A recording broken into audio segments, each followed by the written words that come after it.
మీకోసం తెచ్చింది necklace Mela flat 9.99 VA తో నవంబర్ 29 నుండి డిసెంబర్ 7 వరకు హిల్స్ బ్రాంచ్ త్వరలో ప్రారంభం. శ్రీమాత్రే నమః. శ్రీ గురుభ్యో నమః. డిసెంబర్ 1వ తారీఖు నుండి 31వ తారీఖు వరకు కూడా ఉన్నటువంటి గ్రహ సంచారాలు ఇవి. వీటిలో భాగంగా మనకు డిసెంబర్ కంటే మునుపే ప్రారంభమైనటువంటి కొన్ని యోగాలు ఉన్నాయి. అంతకు ముందు నెలలో మనము రుచక యోగం గురించి మాట్లాడుకున్నాం. ఇలాంటి రుచక యోగాలు శుక్రుడు కూడా సొంతింట్లో ఉండడం మాలవ్య యోగం అవుతుంది, కుజుడు సొంతింట్లో ఉండడం రుచక యోగం అవుతుంది, అలాగే సూర్యుడు బుధుడు కలిసి ఉంటే బుధాదిత్య యోగం అవుతుంది. వీటితో పాటుగా బుధుడు గాని శని గాని కుజుడు గాని గురువు గాని శుక్రుడు గాని వాటి యొక్క స్వక్షేత్రాల నుండి 1వ 4వ 7వ 10వ స్థానాల్లో ఉంటే వాటిని పంచమహా పురుష యోగం అంటారు. కాబట్టి ఎందుకు ఇప్పుడు ఇవన్నీ చెబుతున్నాను అంటే ఈ డిసెంబర్ నెలలో ఈ గ్రహ సంచారాలన్నింటినీ బేస్ చేసుకొని ఇలాంటివి కొన్ని యోగిస్తూ ఉన్నాయి. వాటిని బేస్ చేసుకొని ఉన్నటువంటి ద్వాదశ రాశుల వారికి కూడా ఎలా ఉండబోతుంది, ముఖ్యంగా వాటిలో ఈ రాశి వారికి ఎలా ఉండబోతుంది అనేటువంటి విషయాన్ని ఇప్పుడు మనం తెలుసుకుందాం. తదుపరి సింహరాశి. సింహరాశికి సంబంధించి ఈ యొక్క పంచమహాపురుష యోగాలు ఎలా ఉన్నాయి, మాలవ్య యోగం రుచక యోగం అనేటువంటిది ఉంటుందా, అలాంటి విషయాలన్నీ కూడా ఇప్పుడు తెలుసుకుందాం. ముఖ్యంగా చూసుకున్నట్టయితే సింహరాశి వారికి ఈ యొక్క బుధుడు 4వ స్థానంలో సంచారం చేయడం వలన ఈ పంచమహాపురుష యోగంలో ఒకటి వీరికి లాభించే అవకాశం కనిపిస్తుంది. అలాగే దీని వలన ఏమవుతుంది అని అంటే విశేషమైనటువంటి క్రమ పద్ధతిలో పనులు చేసుకోవడం, అలాగే విలువైనటువంటి వస్తువులు పోగొట్టుకోవడం, మళ్ళీ వాటి కోసం తిరిగి దక్కించుకునే ప్రయత్నంలో బాగా తర్జన భర్జన పడడం, అస్సలు సంబంధం లేనటువంటి ప్రదేశాలకు ప్రయాణాలు చేయాల్సి రావడం, ఆ చేసినటువంటి ప్రయాణంలో బడలికలు కలగడం. అంటే ఏంటండి ఇదేదో యోగం అన్నారు మరేంటి లాస్ అంటున్నారు అంటే ఖచ్చితంగా యోగం వచ్చిందంటే మనకు అద్భుతాలే జరుగుతాయని ఏం లేవండి. ఖచ్చితంగా మనకు యోగం వచ్చిందంటే కష్టం ఉంటుంది, కానీ కష్టానికి తగ్గ ప్రతిఫలం కూడా ఉంటుంది. గతంలో మీరు పడ్డ కష్టానికి ప్రతిఫలం ఉండకపోయి ఉండొచ్చు, ఇప్పుడు మాత్రం ఆ కష్టానికి తగ్గ ప్రతిఫలం అనేటువంటిది ఉంటుంది, దాంట్లో ఎటువంటి సందేహం లేదు. ముఖ్యంగా ఈ యొక్క సింహరాశి వారికి సంబంధించి ఉన్నటువంటి 12వ స్థానంలో ఉన్న గురువు కాస్త మిథునంలోకి వెళ్తున్నాడు.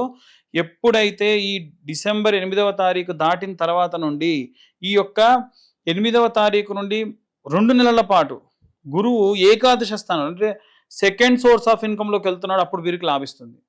సో అప్పటి వరకు ఎక్స్పెక్ట్ చేయనటువంటి కాస్త ఖర్చులు ఇబ్బందులు ఉంటాయి, కామన్, ఎటువంటి టెన్షన్ తీసుకోకండి. అలాగే తృతీయ స్థానంలో ఉన్న శుక్రుడు మాలవ్య యోగం నుండి వీడి ఈ యొక్క బుధాదిత్య యోగం ఉన్నటువంటి దాంట్లోకి ప్రవేశిస్తూ ఉన్నాడు. అలా శుక్రుడు ఎప్పుడైతే ఇక్కడికి వస్తాడో భార్యాభర్తలు ఇద్దరి మధ్యలో ఏవైనా చిన్న చిన్న గొడవలు తారాస్థాయికి చేరొచ్చు. ప్రభుత్వ ఉద్యోగస్తులు కానీ ఏవైనా సెంట్రల్ గవర్నమెంట్ ఉద్యోగస్తులు ఎవరికైనా సరే బాగుంటుంది. వ్యాపారస్తులు ఎవరికైనా సరే కాస్త ఇబ్బంది ఎక్కువగా పడేటువంటి అవకాశం ఉంది. ముఖ్యంగా చూసుకున్నట్టయితే కుజుడు కూడా రుచక యోగాన్ని వీడి ధనుస్సులోకి ప్రవేశిస్తూ ఉన్నాడు, అది కూడా 8వ తారీఖు తర్వాతకి. అప్పటి నుండి ఈ యొక్క భూ సంబంధిత విషయాలన్నీ కూడా వీరికి బాగా లాభించేటువంటి అవకాశం కనిపిస్తూ ఉంది. అలాగే సప్తమంలో ఉన్నటువంటి రాహువు భార్యాభర్తలు ఇద్దరి మధ్యలో విపరీతమైన గొడవలకి తారి తీసేటువంటి అవకాశం ఉంది. సో ఎట్టి పరిస్థితుల్లో వీరు చాలా జాగ్రత్తగా కూడా ఉండాలి. అలాగే అష్టమంలో ఉన్నటువంటి శని కూడా చూసుకుంటే అష్టమ శని విపరీతమైనటువంటి శారీరకమైనటువంటి భుజానికి సంబంధించి, బొక్కలకు సంబంధించి, వెన్నుకు సంబంధించి నొప్పులు అధికంగా వచ్చేటువంటి అవకాశం కనిపిస్తుంది.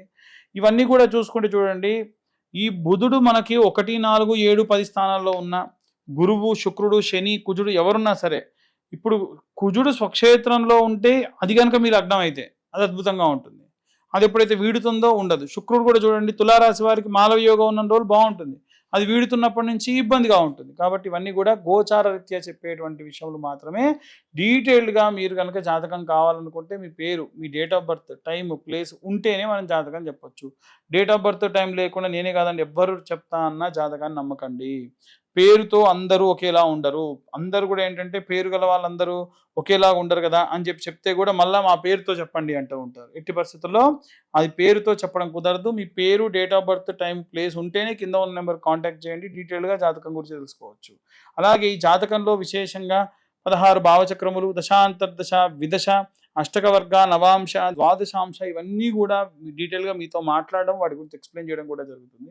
ఇవన్నీ కూడా ఏంటంటే గోచర రీత్యా చెప్పేటువంటి విషయాలు. వీటికి సంబంధించి మనం ఏదైనా రెమెడీస్ తీసుకోవాలంటే నవగ్రహ సంబంధిత మంత్రం కానీ రెమెడీ కానీ ఎలా తీసుకోవాలనే విషయాన్ని ఇప్పుడు మనం తెలుసుకుందాం. ఇప్పటి వరకు ఈ రాశిలో ఉన్నటువంటి వారికి సంబంధించి మనం ఎలా ఉండబోతుందని చెప్పాం. వారు ఏ రెమెడీ తీసుకోవాలి అని అంటే, మీ ఇంటి దగ్గరలో నవగ్రహ దేవాలయం ఉంటే వెళ్ళిపోయి ఆదివారం నాడు గోధుమలు అక్కడ నుంచి ప్రారంభించండి. పిరికెడు గోధుమలు ఆకుడొప్పలో వేసి ఒక చిన్న దీపాన్ని, మట్టి దీపం, కొత్త ప్రమిద, ఖచ్చితంగా మట్టి దీపం, అందులో నెయ్యి కానీ నూనె కానీ వేసి, ఇంతే నూనె వేసి ఏది తీసుకపోయినా అక్కడితో క్లోజ్. మళ్ళీ నెక్స్ట్ డే మళ్ళీ ఇంకా ఫ్రెష్గా తెచ్చుకోవాలి కాబట్టి కొద్దిగానే తీసుకెళ్ళండి. ఆ దీపానికి పసుపు కుంకుమ పెట్టి, సూర్యుడు మధ్యలో ఉంటాడు నవగ్రహాలు, అక్కడ పెట్టేసి ఆదిత్యాయ చ సోమాయ మంగళాయ బుధాయ చ గురు శుక్ర శనిభ్యశ్చ రాహవే కేతవే నమః. ఇదే మంత్రం, ఇంతకుమించి ఏం లేదు. ఆదిత్యాయ చ సోమాయ మంగళాయ బుధాయ చ గురు శుక్ర శనిభ్యశ్చ రాహవే కేతవే నమః. మళ్ళీ చెప్పనమ్మా, ఈ వీడియోలో ఎండింగ్ వరకు కూడా ఒకటే మంత్రం మీరు చెప్పేది. ఆదిత్యాయ చ సోమాయ మంగళాయ బుధాయ చ గురు శుక్ర శనిభ్యశ్చ రాహవే కేతవే నమః అన్న మంత్రం చదువుతూ 21 ప్రదక్షిణాలు చేయండి. అలాగే 6 ప్రదక్షిణాలు యాంటీ క్లాక్ వైజ్ డైరెక్షన్లో చేయండి. ఒక 21 క్లాక్ వైజ్ డైరెక్షన్లో చేయండి, 6 ప్రదక్షిణాలు యాంటీ క్లాక్ వైజ్ డైరెక్షన్లో చేయండి. ఆదివారం నాడు మొదలు పెడతారో అక్కడ పెట్టేసేయండి, లేదా ఏ వారం మొదలు పెట్టినా ఇప్పుడు నేను చెప్పేటువంటి ధాన్యం పిరికెడు గోధుమలు ఈ యొక్క ఆదివారం నాడు ఆకుడొప్పలో వేసి దీపం పెట్టేసి ప్రదక్షిణలు చేయాలి. సోమవారం నాడు పిరికెడు బియ్యం లేదా ఒడ్లు ఆకుడొప్పలో. ఆకుడొప్ప అంటే మళ్ళీ ఏదో కవర్తో సంబంధించింది కాదండి, ప్యూర్గా ఆకులనే డొప్పలుగా మార్చినటువంటి ఉంటాయి. వాటిని తీసుకెళ్ళి చంద్రుడి దగ్గర పెట్టి దాంట్లో ఈ ఒడ్లు కానీ లేకుంటే బియ్యం కానీ వేసి దీపం పెట్టి బొట్టు పెట్టి వెలిగించి ప్రదక్షిణాలు. అలాగే మంగళవారం నాడు పిరికెడు కందులు, అందులో వీలైతే కందిపప్పు ఒక ఆకుడొప్పలో వేసి, అలాగే దీపం, కందిపప్పు అనేది కందులు లేకపోతే ఆప్షన్ అనమాట. దీపం, దాని మీదనే మట్టి దీపం, కొత్త ప్రమిద, ప్రతిరోజు కొత్త ప్రమిద, 2 రూపాయలే ప్రమిద, అంతకుమించి ఉండదు. చిన్న ప్రమిద తీసుకోండి, ఇంతంత నెయ్యి ముందుగానే తెచ్చేసుకొని లేదా నానబెట్టుకున్న ఒత్తులు అందులో పెట్టేసేసి వెలిగించండి, ప్రదక్షిణాలు చేయండి. ఇలా మంగళవారం నాడు కుజుడితో పాటు రాహుకు లేదా ఈ యొక్క కేతువుకు కూడా చేయొచ్చు. రాహుకు అయితే మినుములు, మినపపప్పు లేదా పొట్టు మినుములు ఆకుడొప్పలో వేసి రాహుకు చేయండి. కేతువుకు ఆదివారం చేయండి, లేదా మంగళవారం చేస్తా అంటే మంగళవారం నాడే పిరికెడు ఉలవలు తీసుకోండి, ఆకుడొప్పలో వేయండి, దీపం వెలిగించండి. ఆ రోజు 3 దీపాలు వెలిగించాలి, ప్రదక్షిణాలు చేయండి. అయితే ఎందుకు 27 ప్రదక్షిణాలు అంటే, మనకు నవగ్రహాల్లో 7 గ్రహాలకు మాత్రమే క్లాక్ వైజ్ డైరెక్షన్లో తిరుగుతాయి కాబట్టి ఆ 7 × 3 21. యాంటీ క్లాక్ వైజ్ తిరిగేది 2 గ్రహాలు రాహుకేతువులు, వాళ్ళకి 2 × 3 6 యాంటీ క్లాక్ వైజ్ తిరగాలి. ఈ యొక్క బుధుడు వచ్చేసి ఈశాన్యంలో ఉంటాడు. పిరికెడు పెసర్లు తీసుకొని ఆకుడొప్పలో వేసి దీపం వెలిగించి సేమ్ మంత్రం ప్రదక్షిణాలు చేయడం ప్రారంభించండి.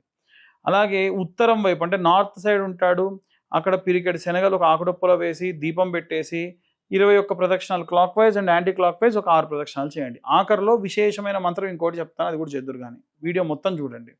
అలాగే శుక్రగ్రహానికి సంబంధించి పిరికెడు బొబ్బెర్లు ఆకుడొప్పలో వేసి, విశేషంగా ఆకుడొప్పలో వేసిన బొబ్బెర్ల పైన ఒక దీపం పెట్టేసి వెలిగించేసి సేమ్ 21 ప్రదక్షిణాలు clock wise, anti clock wise ఒక 6 ప్రదక్షిణాలు.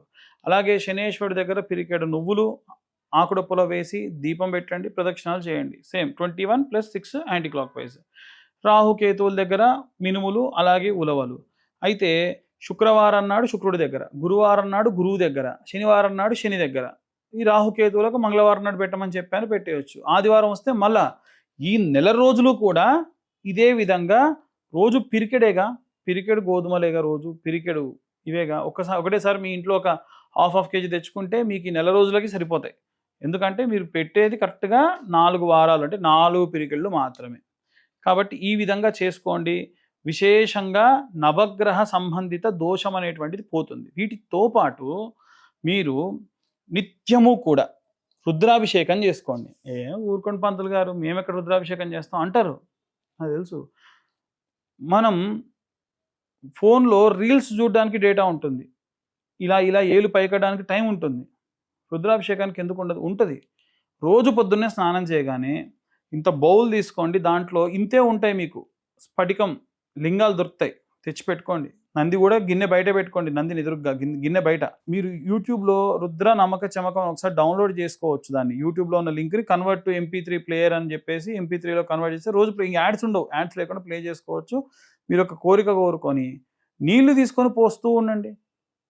ఈ రుద్రాభిషేకం జరుగుతున్నప్పుడల్లా మీ మనసులో ఓం నమ శివాయ, ఓం నమ శివాయ, ఓం నమ శివాయ.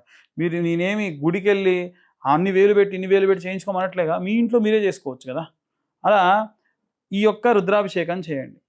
చేస్తున్నప్పుడు చేస్తూ చేస్తూ చేస్తూ ఉంటే మీకే సాక్షాత్కారం అవుతుంది. ఆ పరమశివుడు సాక్షాత్కరిస్తాడు నిజంగా మనస్ఫూర్తిగా చేస్తే. నిజంగా అలా జరిగిందనుకోండి, అప్పుడు ఏమనిపిస్తుంది అంటే మీకు, నా కష్టాలు చెప్పుకోవడానికి ఒక మనిషి ఉన్నాడు, నా కష్టాలు నేను చేసే అభిషేకం తీసుకోవడానికి ఒక దేవుడు ఉన్నాడు అనేటువంటి భావం కలుగుతుంది. అప్పుడు ఖచ్చితంగా ఆ యొక్క శక్తి మిమ్మల్ని కాపాడుతుంది. మీకు ఒక ధైర్యం ఉంటుంది, నాకేం పర్వాలేదు, భగవంతుడు ఉన్నాడు, నేను చేసేటప్పుడు ఆయన నాకు సాక్షాత్కారం అవుతున్నాడు అని. కాబట్టి ఈ విధంగా చేసుకోండి. విశేషంగా ఆ పరమశివుడి కృపా కటాక్షాలు పొందవచ్చు. ఆ నీళ్ళని అలాగే నీళ్ళు ఉంచండి కావాలంటే. మీరు రాత్రి కాగా మళ్ళీ చెట్లలో పోయండి, ఇల్లంతా చల్లుకోండి. ఎటువంటి దుష్టమైనటువంటి శక్తులు కూడా ఇంట్లోకి రాకుండా ఉంటాయి. ఈ విధంగా చేసుకుంటే అందరూ కూడా విశేషంగా సత్సంపన్నులు కూడా అవుతారు. ఎందుకంటే ఈశ్వరో ఐశ్వర్యకారక. అంతా బాగానే ఉంది, వీడియో చూస్తున్నాము, ఎవరు లైక్ కొట్టట్లా, షేర్ చేయట్లా.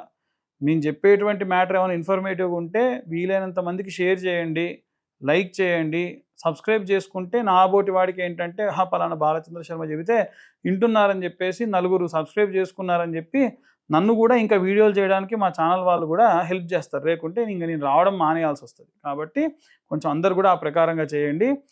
ఈ జాతకానికి సంబంధించి ఎంత ఛార్జ్ చేస్తున్నారని అడుగుతూ ఉన్నారు. 2025 రూపాయలు జాతకానికి నేను ఛార్జ్ చేయడం జరుగుతుంది.